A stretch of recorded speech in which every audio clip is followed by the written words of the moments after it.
Here.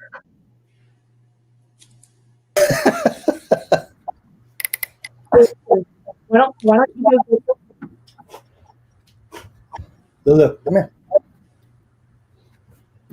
Morning, Earl. Morning. How was the turnout at the open house? Wasn't bad. About 22 people, I think, at the max. Good job. Michelle was there.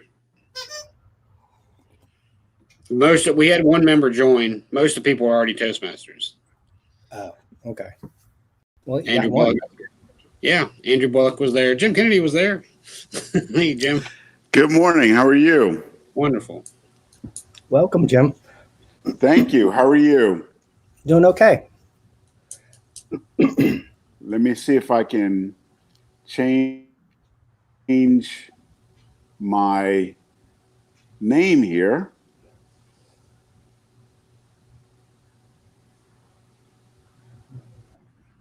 First time I'm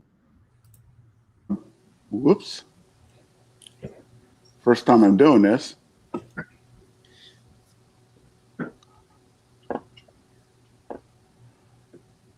Let's see.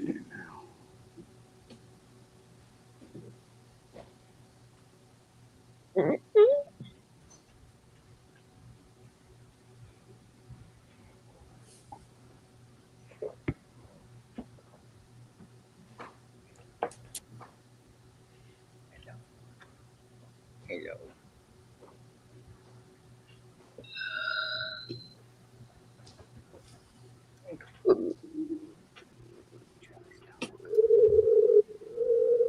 Morning, Aaron. Morning, all. Morning.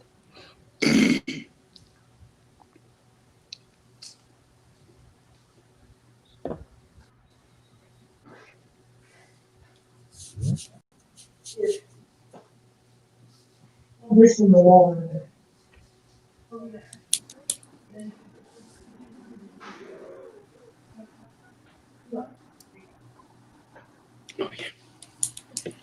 Morning, Sean.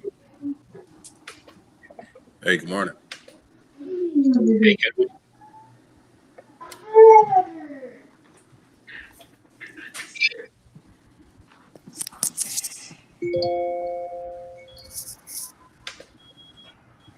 You got a different view today, John.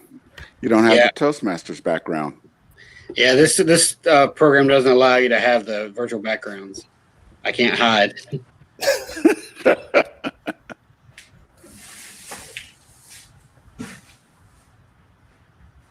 We've been discussing whether to switch to Zoom, but we haven't. I don't think we made a full decision yet. Well, the good news is we hopefully soon will have an area, a Zoom for Area 55, and it'll be under my control. And so if you want to use it, then all we got to do is just schedule, and there won't be any cost to the club. So that'll be good. Yeah, that's why we were going to switch. Do you have any other clubs that meet on Saturdays? No, this is the only one right now. Most of them are Wednesdays and Thursdays. I guess technically Michelle's going to have one as well. We could use hers. You're right. She will have one. I know that we all put in for hours this past week, and so I know we had asked for it we've been asking for it for a little while. So I know the district has supported that and is getting everything going. So.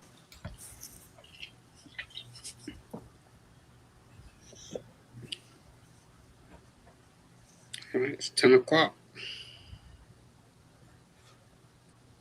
Who are we missing? We got. Morning, folks. Yeah, I was trying to hold out for a couple of minutes. We are missing a couple of key spots, particularly somebody. Ani. Okay. Yeah, I had a couple of guest or visitors, possible visitors coming too, but I don't see them yet. Well, so we can just go ahead and get started then. Hopefully Ray joins us. If not, we'll just adjust as necessary. So I will kick us off with the Pledge of Allegiance. And again, everyone else will remain silent, and I will recite the pledge. Awesome. So if we could get started, bear with me while I raise the flag.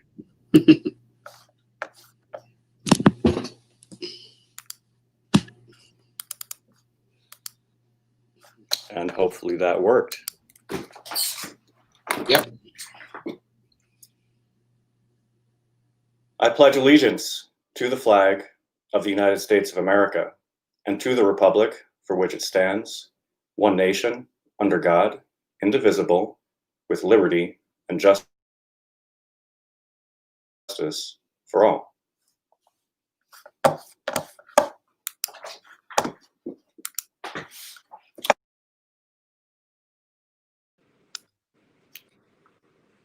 And now I would like to turn it over to our fearless president, Earl. Thank you, Aaron. Appreciate that. Welcome, everyone, on this cool, crisp September morning. A couple things. So renewals are coming up. You have until the end of the month to pay those if you have not already. Get with Michelle or one of the other EC members, and they can help you out. I also noticed that Toastmasters posted the international speech contest on YouTube. So if you haven't seen those speeches, I would recommend seeing. It's pretty amazing that some of these people just. I endeavor to speak like that someday. And let's see, next meeting on the 3rd, we'll have an EC meeting right before at 9 o'clock. So EC members, please make plans to attend. If you're not part of the executive committee and you're interested to know what we do and learn a little bit more about what goes on behind the scenes, you're more than welcome to attend. It'll be at 9 o'clock right before our club meeting. And then I'd also like to welcome Jim Kennedy, who is the director for Area 55. Area 55 includes our club and I believe 3 other clubs. All right. So welcome, sir. Yes. Thank you very much. So with that, would you have anything you want to share with us? Sure. I just wanted to come and do an introduction real quick to have everybody put a face to a name. I am delighted to be here. As Earl said, I'm the Area 55 director. I was named a little bit after the other area directors. I was just named last month. So I'm trying to catch up now to do my introductory calls. I talked to Earl a few weeks ago, and Earl graciously invited me to your meeting. I know John from my other club, his other club, which is my home club, but I just wanted to come and today just get a feel for the meeting itself to see how I can help you. I'm not here to say this is what you must do or this is what you should be doing or whatever. It's really up to you. And I'm just here to get a feel for you, to introduce myself, and to get a feel for the club to see how I can best help you. So, Earl, thank you for the invitation.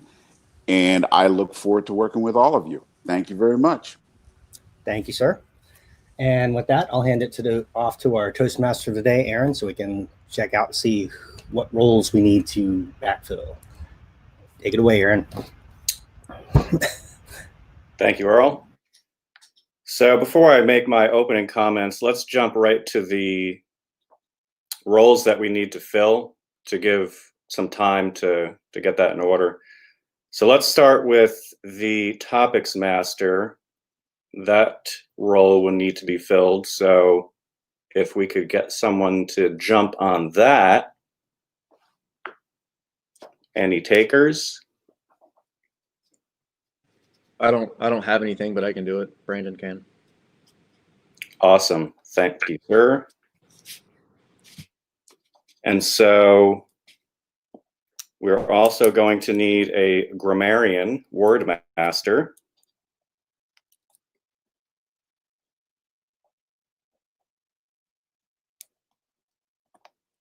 Thank you, Michelle.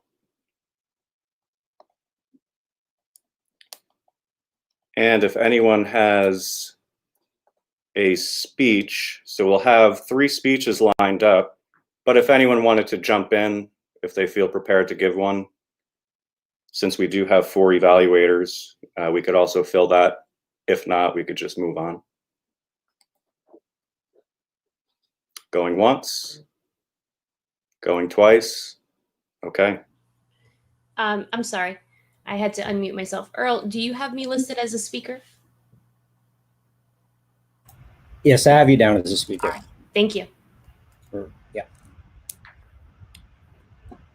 Okay, so with that, it looks like we have an agenda. So I would just like to say I'm so excited about today's meeting. To echo Earl's sentiment, the nice cool weather is here, and we may see some sunshine. The rain seems to have cleared up. And this is an opportunity for each of us to grow individually and to learn, but more importantly, to grow and improve as a club and as a team. And so with that, I would like to provide an update as to where we stand with in-person meetings. I was finally able to get in contact with the interim dean of advising at TCC, Kia Hardy. And currently, the classes are 90% remote right now. And so because of that, no visitors are being allowed on campus. And so they're considering this upcoming flu season as a factor. So they just don't know how things are going to look for the spring semester. They're minimal staffing. Blackwater building is typically locked up. However, we are on their list of contacts. When things change, when this environment changes, we'll be notified and we can move forward. And so lastly, I just want to put a caveat out there that 2 Saturdays in a row, my internet has cut out right around 10:30. So if that happens, I apologize. If we can just put the meeting on pause, I'll connect via cell service and we can move forward. And so with that, I would like to call up our meeting roles, starting with our topics master, Brandon. All right. Good morning, and thank you, Mr. Toastmaster. Good morning, Toastmasters. The role of the topics master is to facilitate table topics to allow people to work on their impromptu speaking. I will call on speakers or ask for volunteers, or they'll be given up to 2 minutes to speak on whatever the given subject is. I don't even know what it is, so who knows? So we'll see. We'll try to have fun with it. Thank you very much, Mr. Toastmaster. Back to you. Thank you, Mr. Topics Master. And now I'd like to turn the program over to our general evaluator, John, who will explain his role and then call up each member of his team to explain their roles. Thank you, Mr. Toastmaster. Today I'll be the general evaluator and I will be gauging, kind of keeping score for how everybody does. I'll have a team working with me. I'll have the evaluators who evaluate the speeches. Then I'll have a team evaluating certain facets of the meeting just to keep everybody, see how everybody does with their time, their word choices, and their crutch words like that. So today my timer is going to be Kedema, and she will explain her role.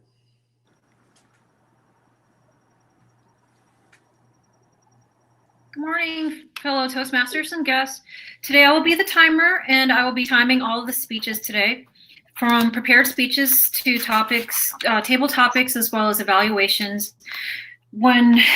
For table topics, at 1 minute I'll raise the green card, and 1 minute 30 seconds I'll raise the yellow card, and then 2 minutes I'll raise the red card. Most speeches are 5 to 7 minutes long. Icebreakers are 4 to 6 minutes, and evaluations are 2 to 3 minutes. So please pay attention when I raise a card so that you will stay on time. Thank you. Thank you, Kedema.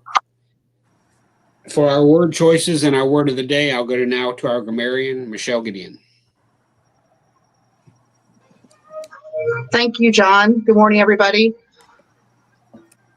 I just had to pull this up because I just found out I was doing this. So, fellow Toastmasters and area director, as grammarian, it is my responsibility to pay close attention to all speakers, listening carefully to their language usage. I'll take note of any misuses of the English language, as well as any outstanding uses, quotes, sayings, or thoughts. Additionally, I am the word master for today. My responsibility is to pick a word you want other members to learn, increase their vocabulary, as well as use during the meeting. The word for today is moxie. I will put that in the chat box, M-O-X-I-E. That is a noun, which means courage, nerve, and determination. Moxie, M-O-X-E, is a noun, means courage, nerve, or determination. And I will put that in the chat box right now.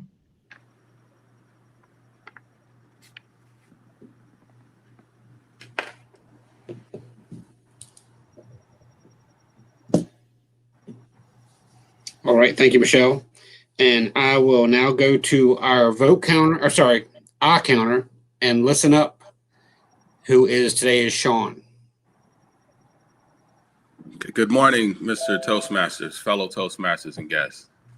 The purpose of the odd counter is to count the amount of times that people use filler words such as and well, and so.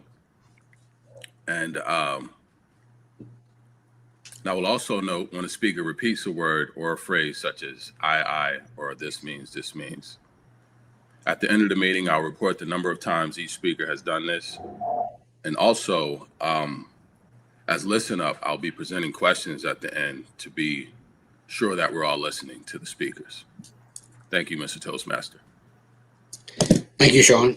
And the last part of my team is going to be Earl. He's going to be the vote counter today. He will distribute a form electronically. I guess I'll let him say that. I'll let you take that, Earl. Sorry about that. What John said. As the vote counter, we like to acknowledge a job well done during our meetings. Also those people who display a lot of moxie. So we will recognize the best speaker, the best table topic speaker, and best evaluator. I'll be sending out a link to a Google form in which we can vote. And I have actually been emailing you since we started, but it just didn't occur to me to stick it in the chat. So I guess I'll try that today, since some people have had a little trouble getting the emails in a timely manner. So we'll try that. And then I'll acknowledge those who have done a good job at the end of the meeting. John? Thank you, Earl. At the end of the meeting, I'll be back to introduce all my team, and they can give their reports, and I will give a final report of the whole meeting, how I thought everything went for today. And now I will turn it back over to our Toastmaster today, Aaron.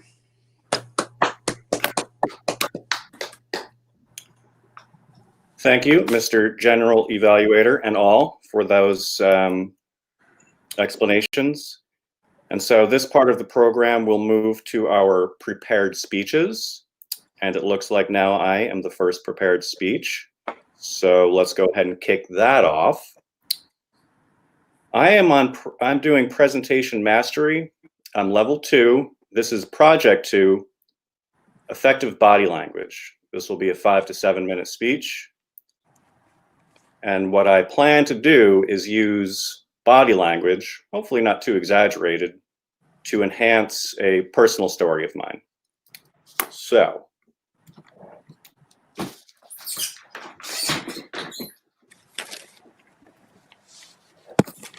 that out of the way. All right. Show of hands. Who in this group has ever bought or sold a house? Awesome. Kind of what I figured. So in this group, who has ever bought and sold a house at the same time? Totally crazy. Greetings, fellow Toastmasters. Jim, great to meet you. Great to see you. Yes, this is exactly what I did to myself. And I'm going through it right now. And it wasn't an easy decision. I kind of like this place. I have some good memories here. I raised my 2 sons here. I've had graduation parties, pool parties, barbecues. I built my first fence. I even built a pavilion. But things change, time moves on, and I'm the only one here with my 3 dogs. And this house, well, it was built for a big family. So it's time for me to downsize. And so it took a lot of work to get to this point. I had to clean out this attic filled with 20 years worth of accumulated stuff. And this garage full of stuff. A few yards of mulch in the front. I even planted some flowers to make it look nice. And then I made the mistake of telling my realtor that my pool pump, it was getting old. So guess what happened? Yeah, it died. So I had to scramble and fix that. And get through some other hurdles, inspection. I still have to have the septic and the well certified and inspected. And that is going to be a hit on my wallet.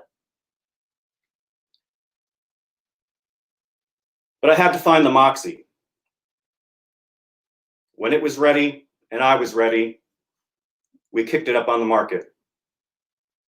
Within 10 minutes, we had our first scheduled showing. So I tidied everything up, packed up my dogs, hit the road. And on the way back, my realtor calls me, says, hey, they loved the house, they want it. Great, not totally surprised. So we still had the whole day. We did a few more showings, but by the end of the day, they had the contract in. I accepted it. Time to move on. And so now that the reality of, well, I'm not going to have a house starts to set in, I got to get hot. It's time to find another place to live. And so fortunately, I feel very lucky. My son, he's back from California and he's living here now. And he says, hey, I want to go with you. Whatever you go look at, I got to come with you. So we find a place, looks kind of interesting. Let's go check it out. Well, happens to be pouring down rain this day. Like, all right. And we get there and it was kind of, So yeah, it was pretty much a wash. And then nothing really was catching my eye, but it gave me some time to get some things in order, like where am I going to keep my dogs when I don't have a place to live? Where am I going to stay? You know, shops so I can board them, all these things. And then last Saturday, I get the notification of new listings in the area, and wow, this house just piques my interest. So I text Chris, my realtor / colleague / friend, and he calls me back pretty quick and he says, hey, this house was under contract, but the financing fell through at the last minute. So it just went back on the market. We got to go now. So I call my son. I'm like, hey, we got to go. So while he's on his way over here, I quick pick out a couple other houses because I know we're going to be out anyway. And we hit the road. We pull up to this house and we look at each other. Oh, yeah. So let's go check it out. And we did. Okay. But we still got a couple places lined up. So let's go hit it. Let's go check those out. On our way to number 2. Number 3 sold off the market. All right, we only got one then. And we go check it out. And you know what? Not bad. Not bad at all. But let's go check out number 1 again. So we go back to number 1. Yeah, Yeah, this is it. So we got a contract in, but someone else sneaked a contract in right behind me. And we weren't happy with it, but that's how it goes. Seller's market. So what they did, they pit us against each other. Little bidding war. So I'm at work. It's Monday. I'm busy. I got to make a decision. Do I bow out? Do I say, yeah, I like the house. I'll take a little step forward, try and see what happens. If I get it, I get it. If I don't, I don't. Or do I take a big step forward? Do I come strong? I like the house. I don't want to search anymore. So I chose the latter. And boy, another huge hit to the wallet. But so be it. So we get the new contract in. Not too much longer, my realtor calls me, trying to be cute. He says, hey, is it all right if I keep some lunch items in the fridge at your house since you're going to be so close to work? Huh. I guess I got it. So I still have some hurdles to get through. I still have to build another fence now because I have dogs. But I made the decision. It's time to move on. We all have to live. Thank you.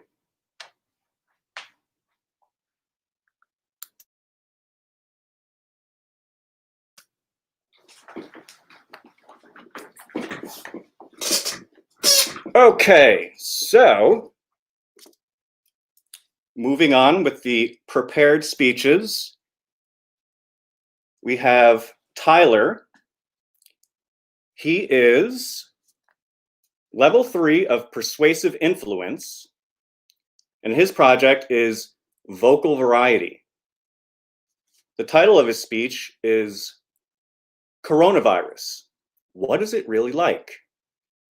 And in this speech, Tyler will be telling us the story about his experience with coronavirus before, during, and after. Find out what the disease is like from his point of view. Tyler? Give me just a moment. I've had to adjust my setup. I had a nice camera all set up for my webcam, and I've had to switch to my phone at the last minute, so I don't know exactly what's going on with my framing. How long is this speech supposed to be? 5 to 7 minutes. All right. I think it's all good. All right. Now I'm ready. Coronavirus. 5 weeks ago, things were normal. I was going to work 5 days a week in the office, mind you. I was biking, and I even had dinner with friends a couple nights. But that Sunday, I felt just a little bit of a tickle in my throat.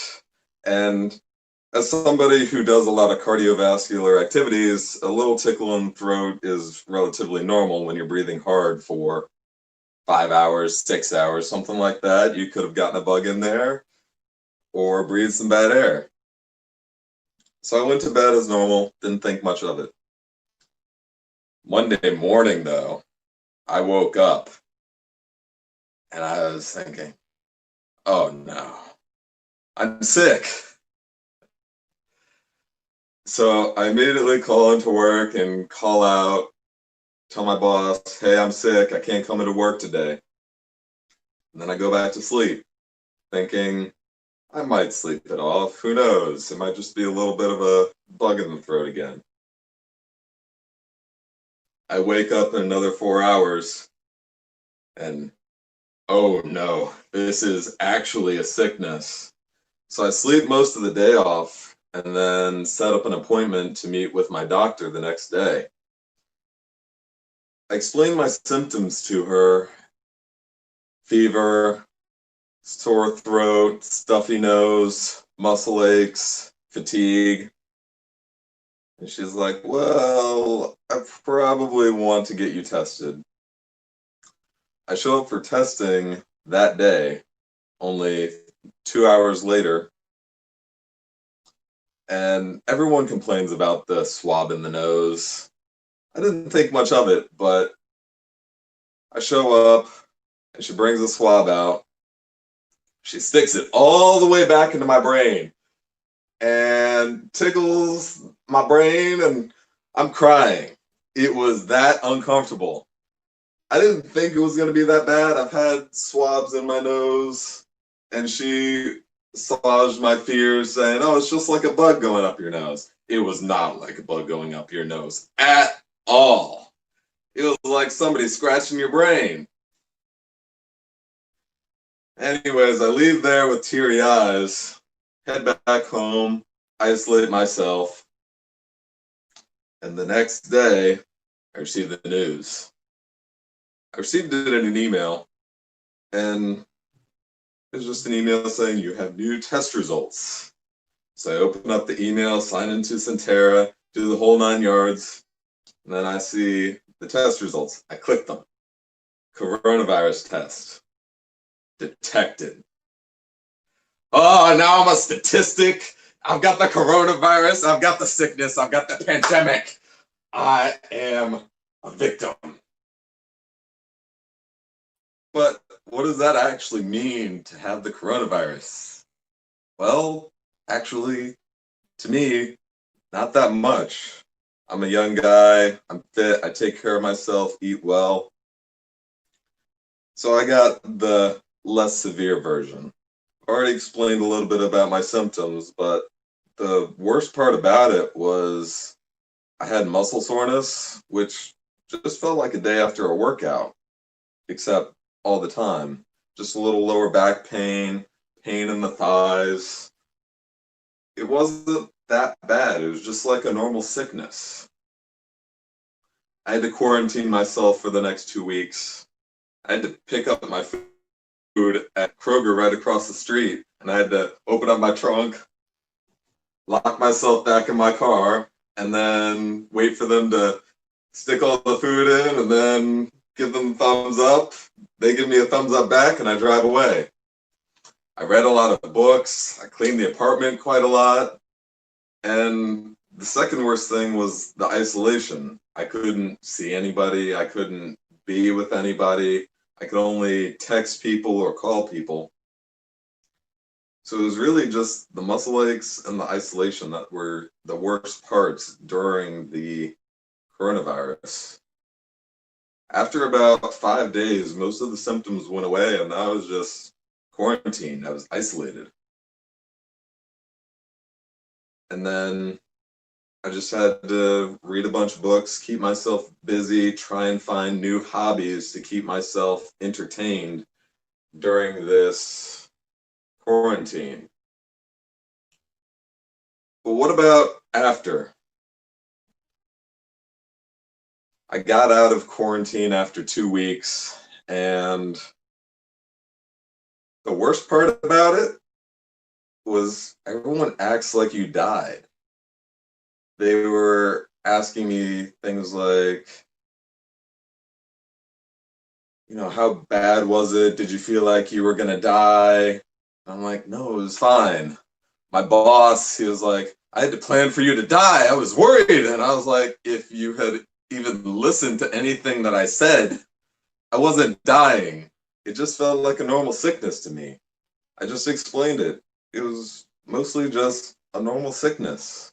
But everyone I talk to, they say, my sympathies, my condolences. I'm so sorry you had to go through this. And I'm just, the past week I was sitting at home reading books, reading Divergent, and everything was normal. So it wasn't really that different. So I don't understand these people.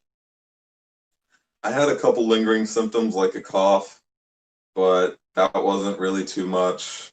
And finally, now I've got the antibodies. I'm a strong person who can survive the coronavirus if it comes at me again. So I'm thankful that I can go out into the world with a little bit less fear and not worry about having the coronavirus again for at least the next 8 months or so. Thank you very much, Toastmasters and guests. Let's see if I can. Thank you so much for that, Tyler, for sharing that story with us. I'm glad that you made it through relatively easily. That's inspiring. And it just goes to show that it's real. I know I think about it. I go to the office frequently, and we've had a number of positive cases at my employment. So, it's just something that we all have to continue to be diligent with. And so now I would like to call up our third and last speaker, Sahani, who will have to provide the title and all those details regarding her speech. And so, Sahani? Okay, can you guys hear me? Yes. Okay. So the title is Critical Race Theory, and this is supposed to be from the motivational strategies, researching and presenting. It's supposed to be a 5 to 7 minute talk on a topic I know nothing about. So here goes. Welcome and thank you for your time, fellow Toastmasters and guests. This talk is about critical race theory. It was 1989. The usual sounds of the elementary school playground was interrupted by the words, "You can't play with us because you're Black." In that moment, I became painfully aware of my racial ignorance and innocence. Growing up in Sri Lanka, I was familiar with colorism, but not the seemingly genetically ingrained racial identities that American kids had grown up with. Fast forward a few years to middle school, where I was one of 2 Black kids in a predominantly Irish-Italian Catholic school. I was struggling with the irony of being simultaneously told that the melanin in my skin was undesirable, but at the same time observing the rest of the girls in my class slathering themselves in olive oil and literally baking in the sun. But this was the 80s. And if we fast forward some more, it was sure to get better, right? Because after all, in 2008, a Black man, Barack Obama, was elected as the president of the United States. We had finally entered an America that was post-racism. Even though little Ruby Bridges had only been allowed in school less than 50 years earlier, segregation was no longer an issue, and I had hoped my kids could go to any school they liked. And I could marry anyone I liked, thanks to the marriage equality laws. Then 9/11 happened. I watched in shock and horror as planes purposefully crashed into the New York City skyline. And my racial identity went from being an ambiguously Black kid to a terrorist. Racial profiling was never so obvious as the not-so-random TSA additional screenings. All my personal effects laid bare for every passerby to see. Me, arms and legs outstretched, being pat down like an assumed criminal, all because of the melanin in my skin. But is this America? I still had this amazing sense of patriotism. Every time the national anthem was played and a flag was flown, there was a hand across my heart, erect in reverent posture and pride overflowing in my heart as someone sang of the land of opportunity from sea to shining sea. I wholeheartedly pledged allegiance to the flag and for the republic for which it stood, without coercion or conflicted conscience. Fast forward to 2016. MAGA, Make America Great Again. Wait, it wasn't great anymore? The divisive media storm that preceded the 2016 election cycle was by far one of the most vile I have ever witnessed. Many blamed the divisive Marxist-based critical race theory teachings that had taken off after the post 9/11 era in liberal colleges and in universities and law schools. You see, in a social response to the observed inequalities in law enforcement, those on the fence of critical race theory started promoting its tenets. And despite now having been in America for 30 years, I was still so ignorant to this concept. What was critical race theory? Was it truly anti-American propaganda? And why am I all of a sudden in collusion with white fragility? And what is that?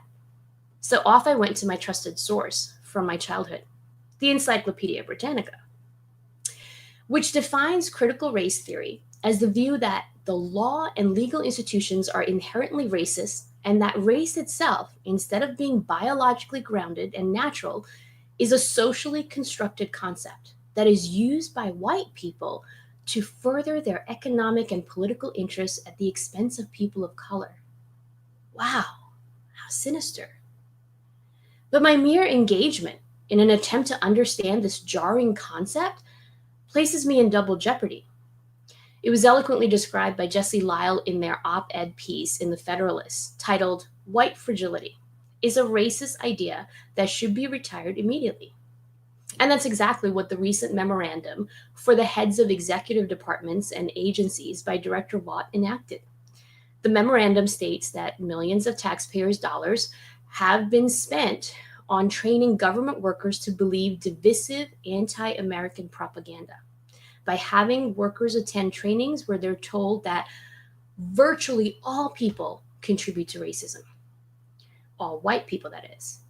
Or they are told to accept that all white people benefit from racism, the concept of white privilege.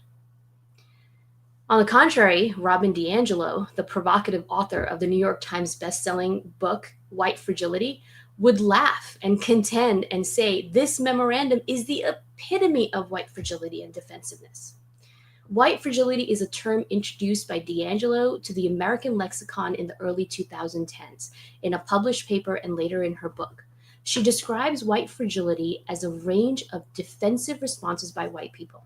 She further theorizes that as the mainstream perception of racism implies a conscious meanness, that racism's definition is the cost of practically all white defensiveness. So in other words, America's identity is based on racism, or as some critical race theory proponents would extend, hate. Whether it's hate towards indigenous people as evidenced by the Trail of Tears and atrocities against Native American Indians, hate towards immigrants, including Jews, and the stereotyping of Irish immigrants as drunkards and Italian immigrants as mafia bosses, or the internment camps that many Asian Americans were placed in post-Pearl Harbor. And more recently, all European immigrants with Russian accents were communist, and all Middle Eastern Asians were terrorists, like me. And all this ignoring the elephant in the historical room of slavery and civil rights movements. Has America truly been great? And is its identity rooted in racism? Well, this is the point at which I realized I should have likely picked a more concise topic, like underwater yodeling, for a 5 to 7 minute talk on a topic I had little knowledge of. It's also the point at which America as a nation, which I still think is awesome, is a nation at a critical time trying to have a conversation about identity while being drowned out by divisive propaganda from both camps. I realize that America, just like me, has a lot to learn. Thank you for your time.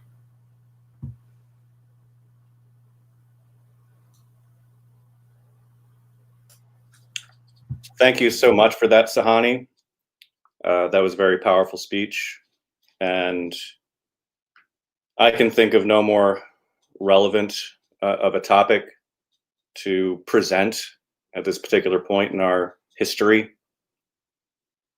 I, for one, think that it was spot on. It definitely rang true with a lot of my personal opinions of our society. And I could see you presenting that on a larger platform, you know, to an audience that could benefit from it. The level of research and detail that you provided with that was just awesome. And I would like to make a plug because I found a lot of the points you made in a recent podcast. Actually, I just finished listening to the most recent episode yesterday. It's new. It's called Made to Fail. And I highly, highly recommend this podcast to provide a little bit of historical insight into precisely what Sahani just shared with us. And so with that, we are at the point in our program where we can take a break if anyone would like a break. If not, we can press on. Going once, going twice, let's press on. And so now I would like to turn the program over to our topics master, Brandon. All right. Thank you, Mr. Toastmaster, fellow Toastmasters. Today's theme, kind of not very creative, but tell us about yourself, right? So it'll basically be just your likes, your dislikes, kind of how you spend your time, things like that. So I'll start with asking for a volunteer. Anybody have the moxie to throw their hand up? Anybody? Earl, are you busy? Look like you're busy. No. Okay. You good? All Yeah. right. I choose you. I like your answers a lot of times. All right. So kind of how do you unwind or relax? Be it meditation, reading, a hobby. How do you relax? What do you do? How do I relax? Well, I have tried many things in the past. I used to do yoga. I used to meditate, but my stomach's a lot bigger, so yoga is kind of a little more difficult. And I have monkey brain, meaning it's always running. So I find meditation very difficult because I'm always thinking, hey, I'm thinking about something. I shouldn't be thinking about that. I should be meditating instead. But what I've been doing a lot to wind down usually is just listen to music. I have a lot of smart speakers. Well, not a lot. I have smart speakers around the house, so it's very easy to say, hey, Google, let's play so-and-so. So I've always got something going on to help me get my mind off my troubles. I also have my dog, which if you're a dog person, maybe you can relate to this. I once saw a towel, I believe, a kitchen towel that said, when all else fails, pet the dog. And I find that a lot of times petting the dog makes me feel a lot better. And dogs innately know when you're upset. And a lot of times they just come over and put their head on your lap as if to say, hey, pet my head, it'll make you feel better. And that's how I wind down. Excellent. Great answer. Yeah, I'm right in line with you there. I dabble a little bit in yoga. I too meditate because I also have the monkey mind that doesn't stop and just randomly thinks about everything. So meditation really helps with that. So I'm right in line with you there on that one. Anybody else? We'll do like 2 more at least. I'd like to get 2 more knocked out if we could. Yep. I'm sorry, what was your name? You're muted. I'm Jimmy Kennedy. I think I volunteered Okay. and John volunteered. So, okay. John, you can go right ahead. Okay, we'll go with John. We'll come back to you, Mr. Kennedy.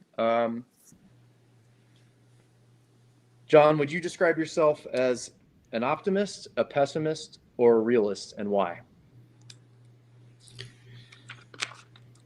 That's a good question. I think I would describe myself as a realist, although I always take an optimistic look into anything I do or anything that's going to happen.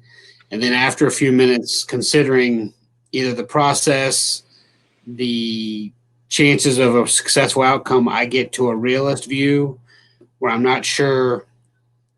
I start seeing all the, I guess that's what brings the optimist in, because I start to see the things that could go wrong, but always kind of hope for the best, but prepare for the worst is kind of what I always say. And so I take a realist view of things when I go into them.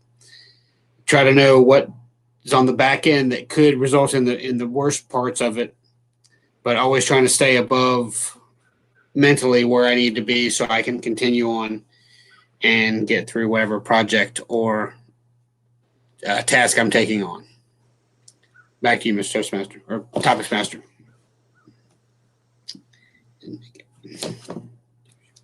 Excellent answer. I too see myself as a realist. Obviously, honestly, sometimes that comes across with a kind of a negative connotation, but I don't know. Reality can sometimes be negative, I suppose. Mr. Kennedy, are you still good to go? Sure. Great.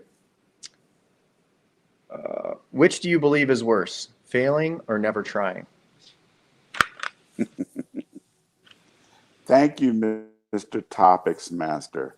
That answer is very simple for me. What's worse for me is never trying. And the reason I say that is I have 3 children, and as most of you who are parents will probably understand, is there are a lot of times when the child just doesn't want to do something because they're afraid, either when they are young and they're just learning how to ride a bike, or whether they are older and are afraid to try something because they're afraid to fail.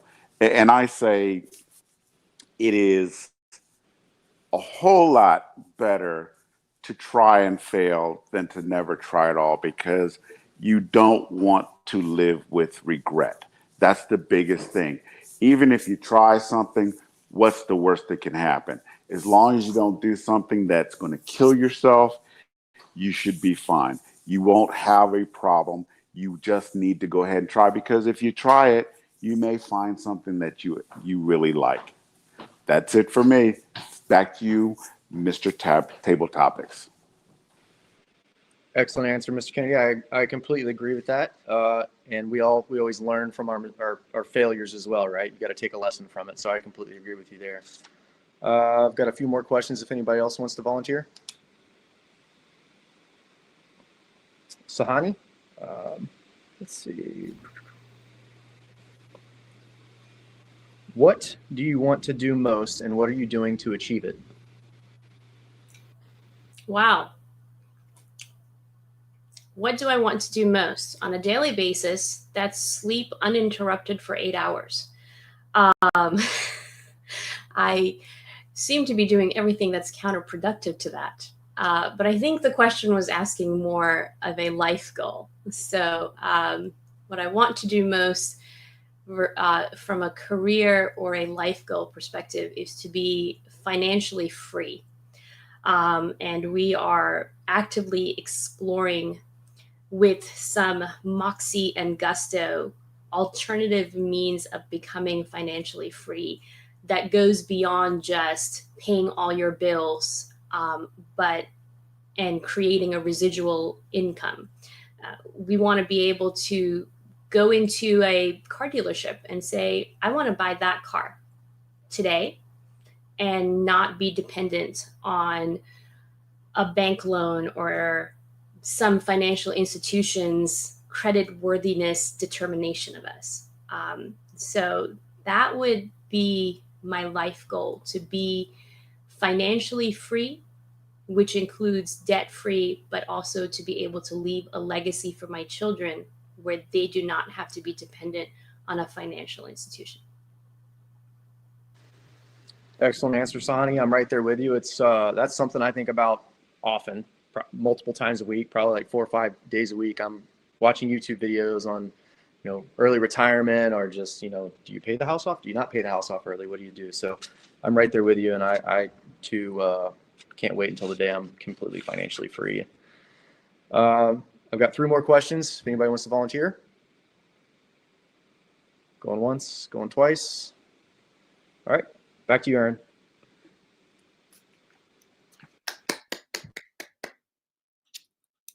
Thank you so much, Brandon, and everybody that participated.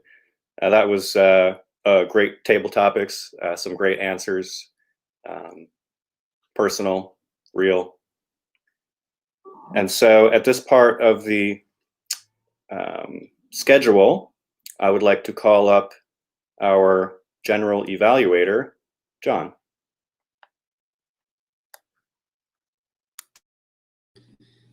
Thank you, Aaron. At this point, we will move forward with our evaluators for the prepared speeches. So our first speaker was, sorry, I'm going to close my agenda. First speaker was Aaron, and his evaluator is going to be Tyler.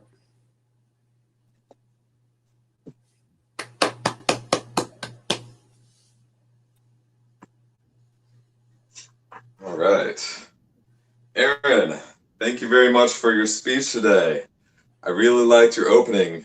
It was asking questions to the audience and really getting them involved with your speech, really taking it home for them. And it helped set you up for your dilemma, which was buying and selling a home at the same time, which is great. You identified the people in your audience that had that same pain. And if this were in person, you could speak to them directly and focus eye contact on them and really bring them into your speech. So great technique there. There was a little bit of a distraction when I was listening to your speech, and that was the staccato speaking style. There were a couple weird pauses in your sentences where I didn't feel like they were intended to be there, and you might have just been thinking about what you wanted to say, but it was a little bit of a distraction as I was listening to your speech. But let's get on to gestures, because that's really what you were focused on for this speech. You wanted to bring in great body language and gestures to your speaking style, and you brought a ton of gestures. You had a gesture for just about everything you were saying, which is really great for this activity, and I applaud you on finding all those gestures, pointing to the attic. There was an awkward one where you pat your butt to signify your wallet. I would maybe change it up a little bit and actually just bring out your wallet next time. It was a little bit awkward to see a speaker patting their butt in the middle of a speech. There were a few great gestures you had, like walking towards the camera, using up your space, walking away from the camera. I really like those points where you actually used up your space.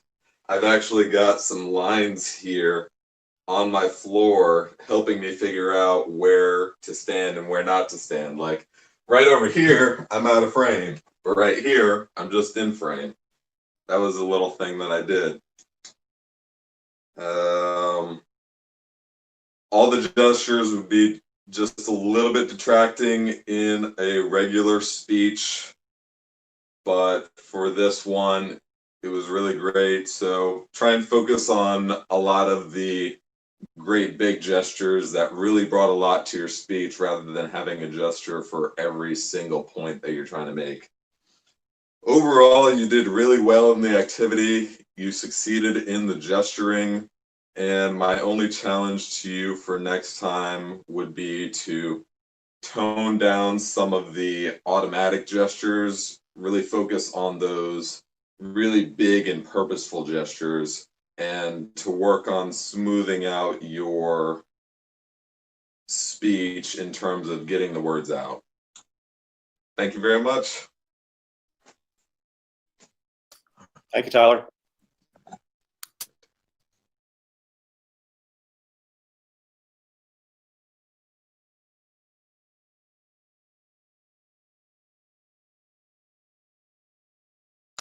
John, you're muted. Still trying to figure this out.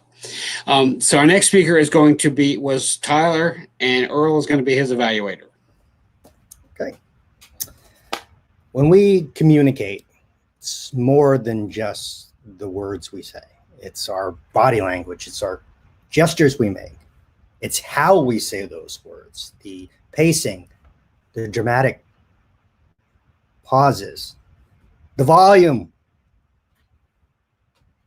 And Tyler, you did a great job incorporating all those factors into your speech.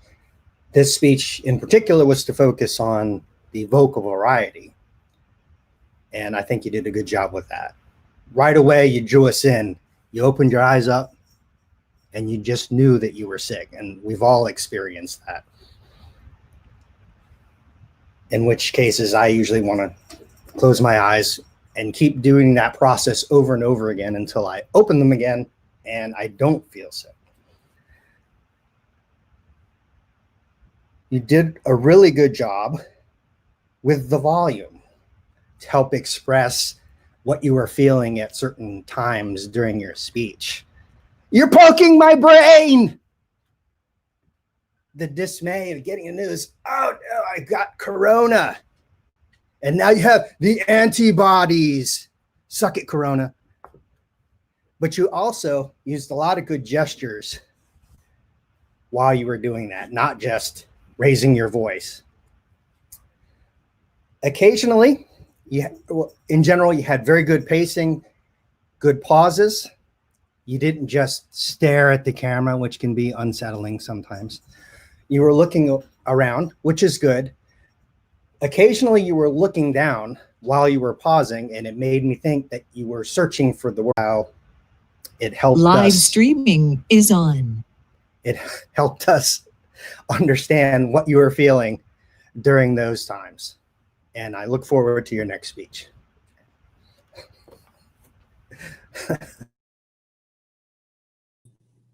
Thank you, Earl.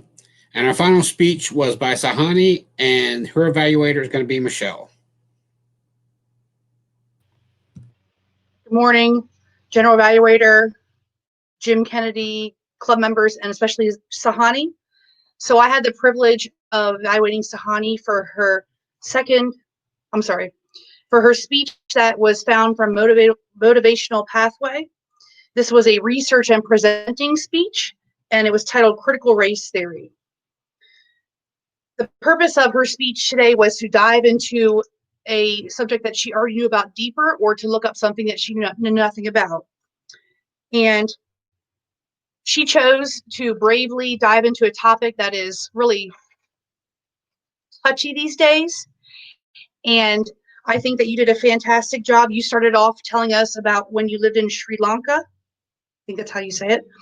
And you had an issue playing with other kids because you were Black. And then we heard about the Irish school with the Protestant children. You also touched on President Obama being the first Black president, as well as some personal stories that included being screened by the TSA folks. You referenced Make America Great Again. And we found out that you've been in America for 30 years as of 2016.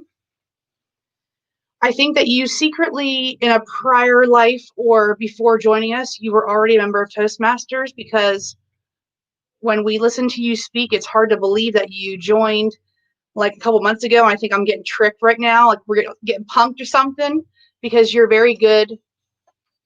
You're very good at this. So I think you did an excellent job.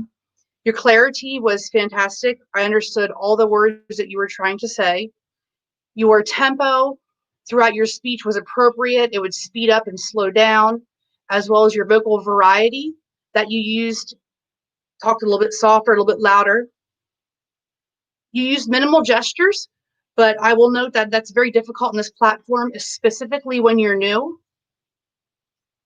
You seemed extremely comfortable in front of the camera. That's why I'm getting punked probably.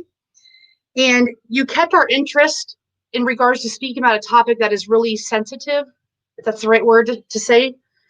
And you gave us a lot of information. So we could tell that you actually researched and looked into the history and what's going on today, but you were able to deliver it in a way where it had a good flow. It wasn't like you were reading a report. Some things that you did specifically well today was incorporating research that you did. Your comfort level punked me. What you did very well, which is hard to do as a beginning Toastmaster, is to incorporate personal stories into your topic. It helps to create a connection.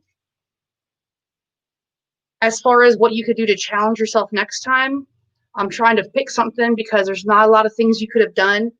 One thing is perhaps try standing when you're giving a speech, such as Aaron and Tyler did today, which I know can be challenging. All in all, I think you gave a fantastic topic, or a fantastic speech.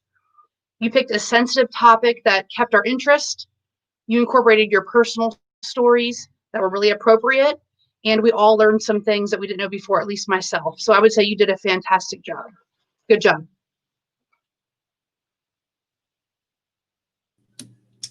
Thank you, Michelle. Now I'll reintroduce my team, my evaluation team, in order to kind of judge how we did for the day. So I'd like to start with my timer, Kidema. Thank you, John. For the prepared speeches, I apologize to Aaron, but I had some technical difficulties, but the time that I clocked out was 5 minutes and 47 seconds. For Tyler, I had 6 minutes and 55 seconds. For Sahani, 6 minutes and 56 seconds. For the table topics, Earl was at 1 minute and 26 seconds. John was at 57 seconds. Jim, 1 minute 11 seconds, and Sahani was at 1 minute and 24 seconds. For evaluations, Tyler was at 3 minutes and 10 seconds. Earl was at 2 minutes and 49 seconds. And Michelle was at 3 minutes and 29 seconds. Back to you, John. Great. Thank you, Kidema. That's great. We keep time in order to be able to talk in a certain amount of time, up to a certain amount of time, or beyond a certain amount of time. And I think we all did great today, keeping the meeting on time. My next team member coming up is going to be the grammarian word master, and that was Michelle. Thank you, Mr. Evaluator, fellow members, and guests. I'll start with the word of the day, which was moxie. The meaning was courage, and that was used once by Earl, once by Brandon, and once by Sahani. As far as the grammarian report, we had some ums from Aaron, Brandon, and Sahani. Was heard from Brandon and Earl, and some with Aaron, Kidema, and Tyler. I didn't take note of any specific incorrect usage of English grammar. There were some good quotes or sayings that I noted this morning. Starting with Earl, he used the slang monkey mind, which is like my life, so I like that. He also said, when all else fails, pet the dog. Like Earl and other ones on here, I have a dog, and when you don't like anybody and you're really irritated, just go pet your dog and you forget about it for a short period of time. Jim referenced it's better to fail than to not try at all, which I think is a testament to us being a Toastmaster. I like that. John, hope for the best, prepare for the worst. That's a great idea, specifically when it comes to coming to meetings and people don't show up and we just make it happen. Tyler, taking it home. That's what I wrote down for you, and I can't remember what that was about. Sahani, I took note of many things that you said as far as quotes and sayings, so if I get them wrong, I apologize. You talked about a socially constructed concept. You appropriately used the word double jeopardy. Divisive. Gusto and moxie you used together about telling us how to become financially free. And a term that I specifically have never heard of before, it's a little embarrassing to admit this, is white fragility. You talked about the range of defense responses for white people. And the ending, you tuned out for a second, but I think you said America, as well as yourself, has a lot to learn, something in regards to that, which I appreciated. And that is my report for today. Back to you, Mr. General Evaluator. Thank you, Michelle. Then we move to my final member of my team, which was, close that window. Sean, who is our counter and listen up. Yes, good morning, Toastmasters. All right, during the speech, I made a few notes of when fillers were used. And I have to say that anytime they were used, they were pretty much used smoothly, and I barely noticed them. I guess the only two that I caught was Tyler used so and well once. And moving on to the listen up portion of the speech. Is that the listen up? All right, I took down a few questions just to make sure we're all listening. And I'll start with Aaron. How many sons did he raise in his house before he sold it? 3. I think it was 2. 2. Has 3 dogs. Yeah. All right. And how many years of stuff did he have in his attic or garage? 20. Yep. And how did the realtor notify him that he had got the house that he wanted? Wanted to share refrigerator space. Yep. Right. Yep. Asking to use the refrigerator or sharing space. All right. Moving on to Tyler. What was the first indicator of Tyler being sick? Tickle in his throat. Yep. Tickle in his throat. Yeah. And what did the swab feel like? A brain picking. Yes. Tickling his brain. Yep. And how many days did it take for the symptoms to go away? 5. Yep, exactly 5. 5. All right. And moving on to Sahani. What encyclopedia did she use to define critical race theory? Britannica. Yes. Yeah. And outside of colorism, what world event showed her like a new form of racism? 9/11. Yes. And lastly, what is white fragility? Defensive response. Yep, defensive response to racism. So that's all I had. And overall, like I said, people used filler to a minimum, and I think it flowed very smoothly. Thank you. Thanks, Sean. Earl, do we have the email sent out, or can you use the chat today? Is that right? Yes. So I put the best of ballot link in the chat. Oh, gotcha. Okay. I'm still waiting for a couple more responses. So why don't we move on with the agenda for next meeting first? Okay, so we'll go to Tyler.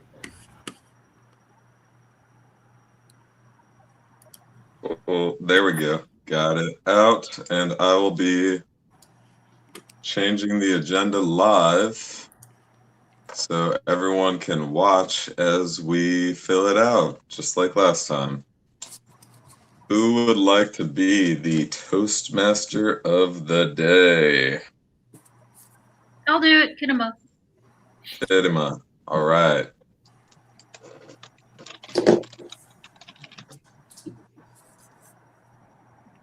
And this is on October 3rd, 2020. So in 2 weeks, just so everyone knows.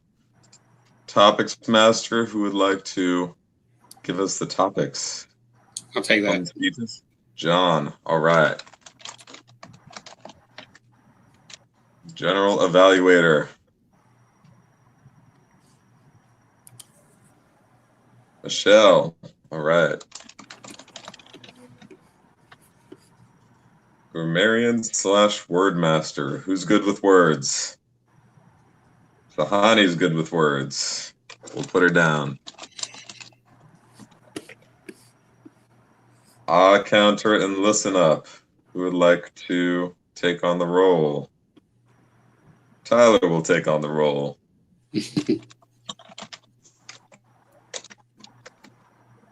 Who's got some colorful flashcards and would like to be the timer for the next meeting?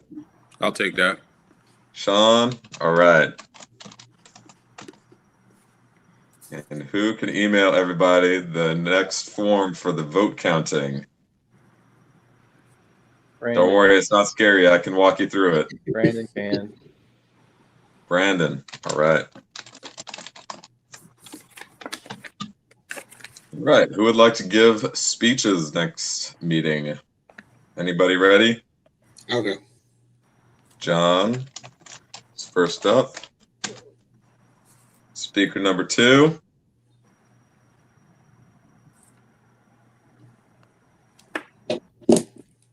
Anybody ready to give a speech?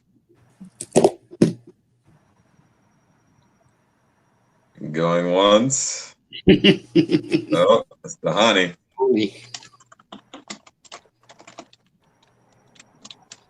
Keep in mind, I can add you to the speaker list at any time if you so decide to give a speech between now and October 3rd.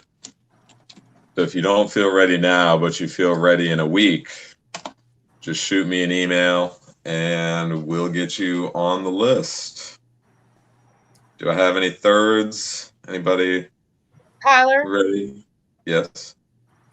put me down as a backup. Put Michelle Put me down down as a soft backup. soft backup. I got because all the other yes. You're down as a soft backup speaker now. Remember that? Forget it. All right. I think that just about does everybody.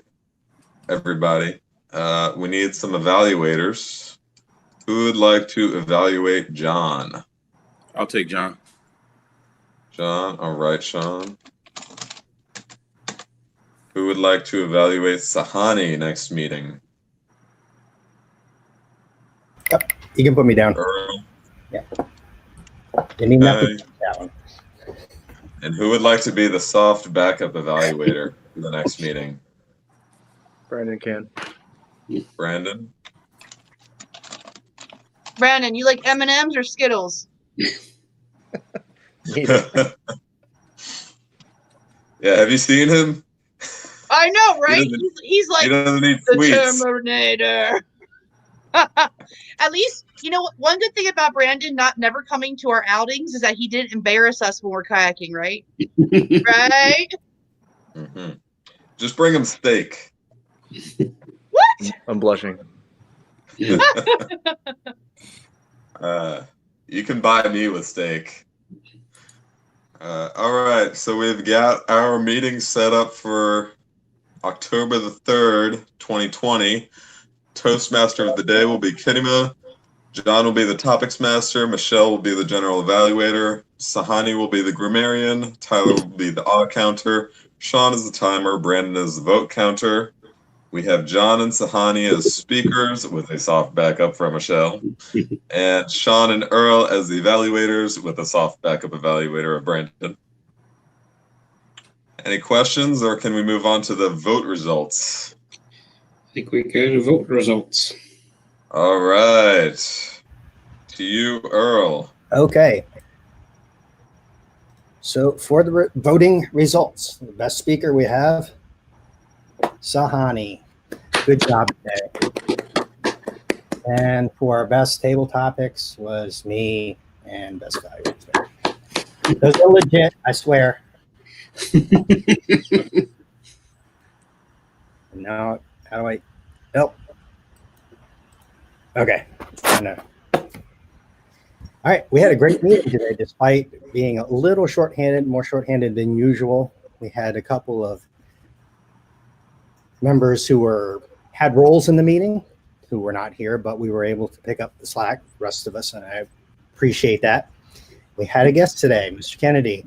Anything you'd like to say before we finish up?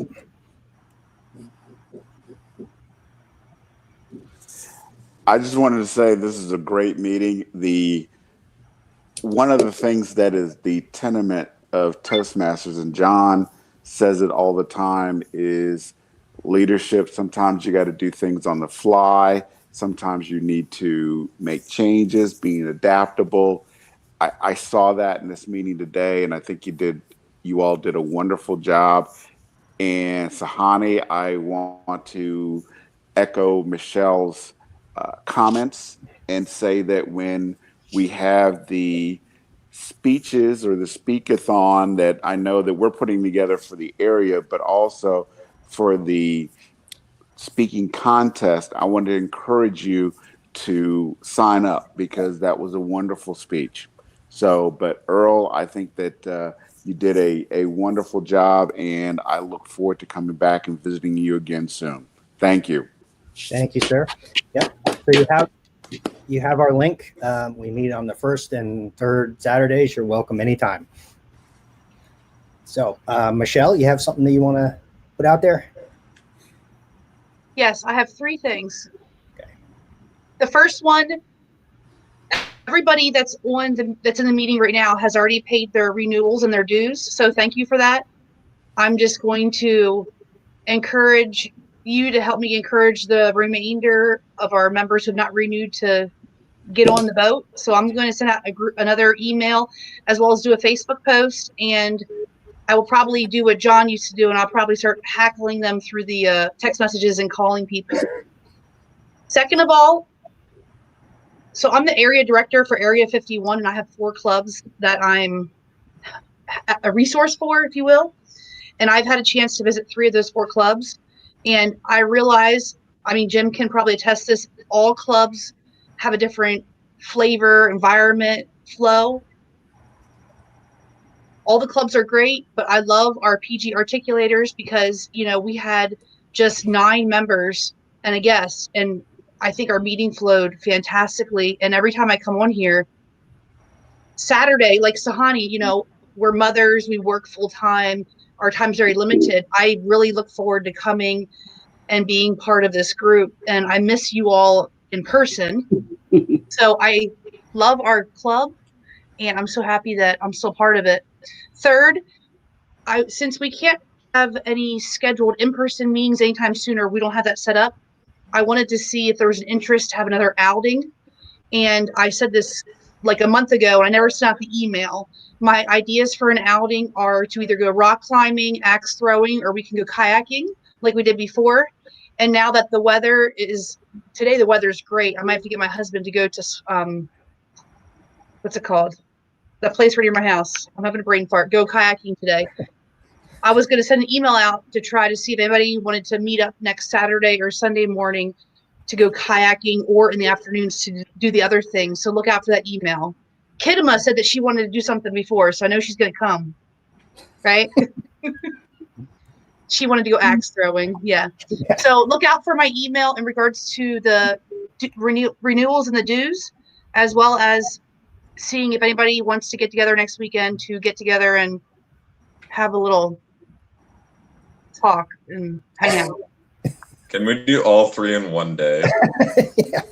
Well, I mean, kayaking is free, so of course you can do that. And then the other 2 are just based on how much money you want to spend. I mean, yeah. Me and my 9-year-old joined the Virginia Beach Rock Gym because for 9-year-olds right now, there's like nothing to do, you know, like, you know, gym class. So I'm taking him there like 3 times a week, and we go rock climbing there, or we go axe throwing down by the gun shooting place on Virginia Beach Boulevard. Whatever you want to do. We can also spread out the fun. We can spread the fun out, so we don't have all the fun at one time. We can kind of like ease, you know. Yeah. Are you doing axe throwing to encourage the people to actually pay their dues? Is that what you're trying to do? No. I'll send the emails out this weekend. All right. Sounds good, Michelle. Yeah, I just want to. Jim, you're welcome to join us anytime. Don't be scared. I don't know. With you and axe throwing, I don't know. You might try and nut. I'm kidding. Yeah. Thank you very much. I just want to echo Michelle's sentiments. I've attended other clubs, and they are run differently, but there's something special about ours that makes it. Tyler has his own axe. Makes it feel right for me. Yeah. So just a reminder, next meeting on the 3rd, there'll be an executive committee meeting before the regular club meeting, and it starts at 9. Everyone's invited.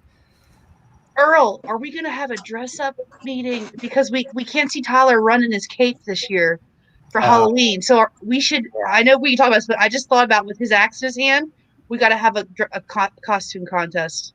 Yeah, a contest. Yeah. That's what we do. On the 17th? The 2nd October meeting. Whatever, anytime.